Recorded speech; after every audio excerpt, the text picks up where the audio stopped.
ঈসা আলাইহিসসালাম। বিবি মরিয়ম নাসেরাহ নামক একটি শহরের অধিবাসিনী ছিলেন। নাসেরাহ শহরটি বাইতুল মুকাদ্দাসের অদূরে অবস্থিত ছিল। বিবি মরিয়ম পিতামাতার মানত পূর্ণ করার জন্য বাইতুল মুকাদ্দাসের খেদমতে নিযুক্ত ছিলেন। তিনি বাল্যকাল থেকেই অতিশয় সুশীলা এবং ধর্ম অনুরাগিণী ছিলেন। তার পিতার নাম ছিল ইমরান এবং নবী জাকারিয়া আলাইহিসসালামের শ্যালিকা বিবি হান্না তার জননী ছিলেন। একদিন বিবি মরিয়ম নামাজ পড়ছিলেন।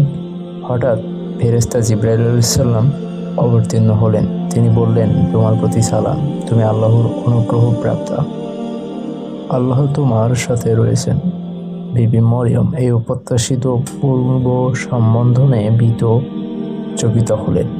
ভাবতে লাগলেন, কে আসলো, কিসের সালাম। হযরত জিবরাইল আলাইহিসসালাম বললেন, আমি আল্লাহর ফেরেশতা জিবরাইল, তুমি ভীত হইও না, তুমি পবিত্র সন্তান লাভ করবে, এই সুসংবাদ তোমাকে দিতে এসেছি।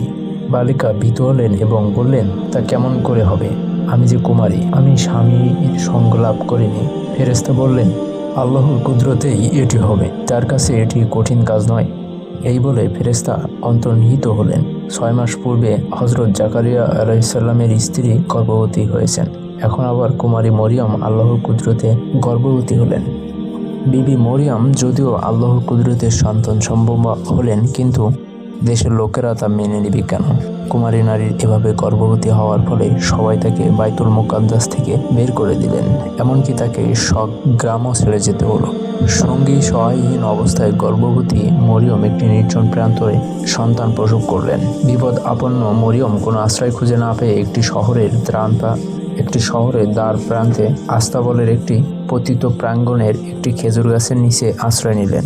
হাই, যিনি পৃথিবীর মহাসম্মানিত নবী, তিনি সেই নগণ্য স্থানে ভূমিষ্ঠ হলেন যে মহানবীর ধর্ম অনুসরণকারীরা আজ পৃথিবীময় বিস্তৃত শক্তি এবং সম্মানে যারা পৃথিবীতে শ্রেষ্ঠ স্থান অধিকার করে রয়েছে, তাদের নবী ভূমিষ্ঠ হলেন একটি আস্তাবলের অব্যবহার্য আঙ্গিনায়।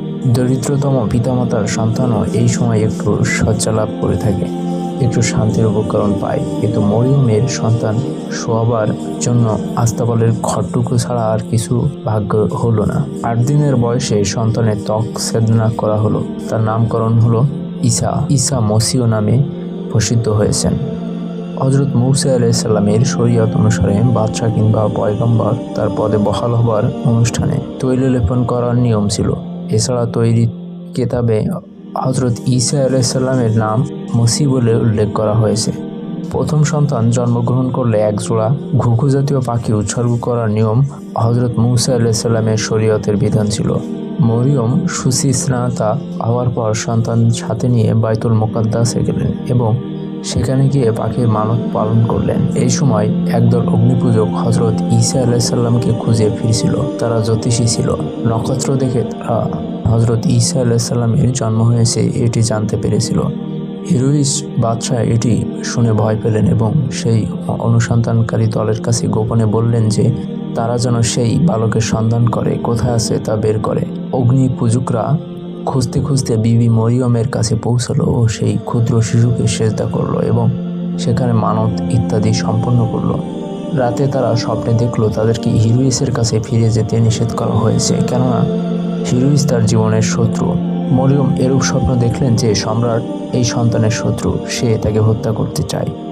সে যেন শিশুকে নিয়ে মিশরে চলে যায়। জ্যোতিষীরা সম্রাটের কাছে আর ফিরে গেল না।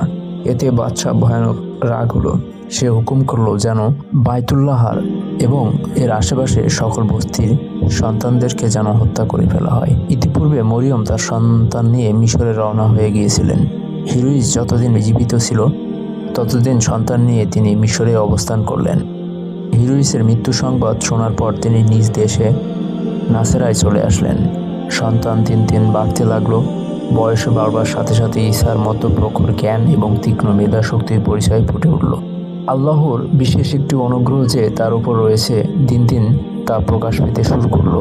ঈসার মাতা ঈসা সহ প্রতি বছর ঈদের উৎসবে ইয়েরুসালেমে যোগদান করতেন।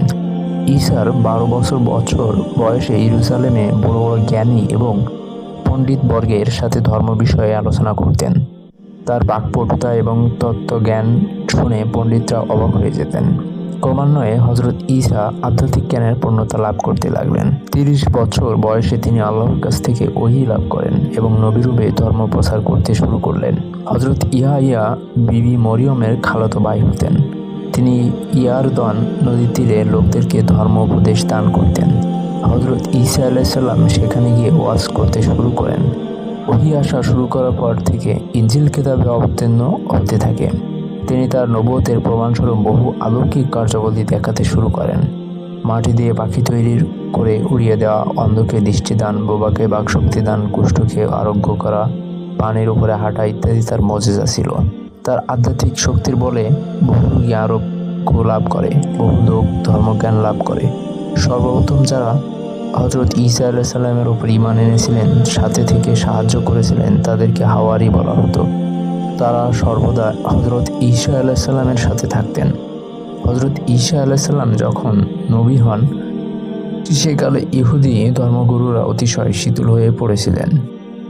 তাদের মধ্যে প্রকৃত ধর্ম অনুভূতির পরিবর্তে ভণ্ডামি প্রবেশ করেছিল। তাদের মধ্যে কেবল ধর্মের বাহ্যিক আবরণ বাকি ছিল। হযরত ঈসা আলাইহিস সালামের ঘোর বিরোধী ছিলেন। তিনি তার ওয়াজ বক্তৃতায় ইহুদি ধর্মগুরুদের কঠোর সমালোচনা করতেন। এতে সেই সকল বাহ্যবরণ বিশিষ্ট ইহুদি ধর্ম প্রচারকরা হযরত ঈসা আলাইহিস সালামের ঘোর শত্রুতে পরিণত হন। কিন্তু হযরত ঈসা আলাইহিস সালাম এর বাণী ছিল আল্লাহর বাণী। তার এমনই হৃদয়গ্রাহী হতো যে শুনত আর তার হৃদয়ে তাতে আকৃষ্ট হতো। বিদ্বেষপরায়ণ ইহুদি পুরোহিতরা কোনো কথায় হযরত ঈসা আলাইহিস সালামকে ধরতে পারতেন না। তারা হযরত ঈসা আলাইহিস সালামকে নানা ছুতা নাতায় দোষী সাব্যস্ত করবার চেষ্টায় লিপ্ত হলেন। হযরত ঈসা আলাইহিস সালাম আল্লাহর অত্যধিক প্রেমে অভিভূত হয়ে আল্লাহকে পিতা বলেছিলেন। এরূপ আরও দুই একটি দৃষ্টান্তমূলক বাক্য নিয়ে হিংসাপরায়ণ ইহুদি আলেমগণ নানা কথা সৃষ্টি করলেন।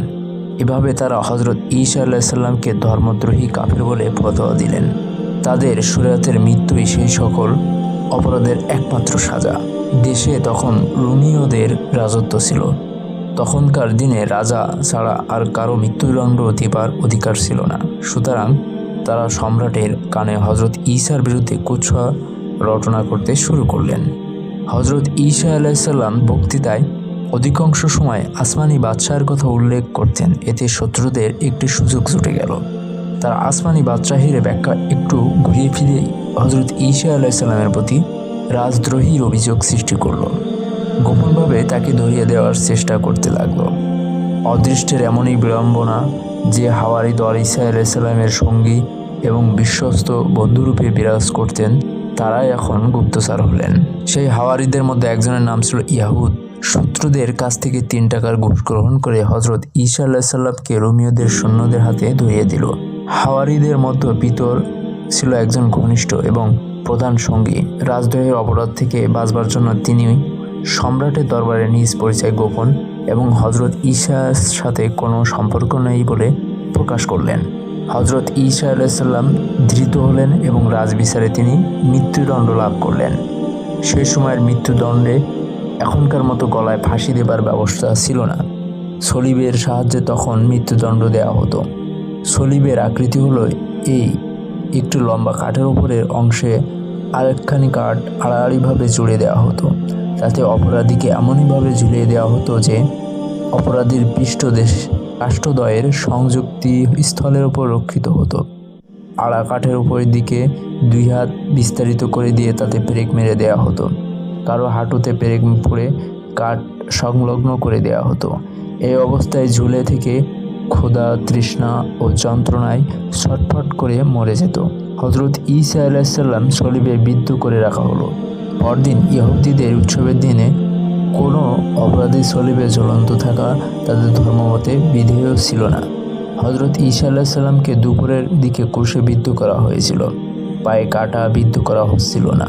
তবু তিনি সেই যাতনায় মুষলিয়ে পড়লেন এবং চেতনা হারালে তিনি শরীরের দিক দিয়েও কিশোকায় ছিলেন। ঈদের দিনের কারণে যখন সন্ধ্যার দিকে তাকে ক্রুশ থেকে খসানো হলো, তখন তাকে মৃত বলেই ধারণা করা হলো। তাকে গোরস্থানে পাঠিয়ে দেওয়া হলো এবং দাফন করা হলো। কেননা কোনো সহৃদয় ব্যক্তি তাকে কবর থেকে উঠিয়ে এনেছিলেন। পরে তিনি চেতনা লাভ করলেন, অতঃপর তিনি নিরুদ্দেশ হন। তিনি কোথায় কিভাবে আত্মগোপন করেন তার সঠিক তথ্য জানা যায়নি। কোরআন শরীফে তার সম্পর্ক বর্ণিত হয়েছে যে তাকে হত্যা করা হয়নি, তিনি ক্রুশে প্রাণদান করেননি, বরং মৃত্যুর মতোই ধারণা করা হয়েছিল। পরে আল্লাহ তাকে পৃথিবী থেকে তুলে নিলেন। এর 500 বছর পরে হযরত মুহাম্মদ মুস্তাফা সাল্লাল্লাহু আলাইহি ওয়াসাল্লাম এই পৃথিবীতে সংবাদ দিয়েছেন।